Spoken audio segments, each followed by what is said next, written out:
अस्सलाम दोस्तों, उम्मीद आहे ख़ुशि हूंदा, आबाद हूंदा। साईं नेशनल हाईवे ते तामीर थींदड़ रोड जो कमु रोलण जो शिकार साईं काफ़ी महीननि खां 10-10 किलोमीटर रोड खे फटे तबाह करे को बि सिस्टम खे सेट न करणु ऐं ट्रैफिक ग़लति साइड सां हले पई। रोड ते मिटीअ जो आज़ार तमामु घणो वधियल आहे। हिनखे पाणीअ जो बि छिनकार कोन था कनि।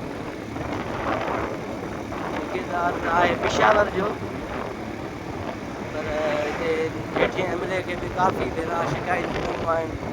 उहो बि हर कंहिंजी कन लाटारी आहे, कंहिं बि महिल ताईं नोटिस न वरितो आहे। मिटी धूड़ धरती वॾो आज़ार आहे। आस पास जे माण्हुनि खे अचण जे हिसाब सां वॾो आज़ार थियो आहे।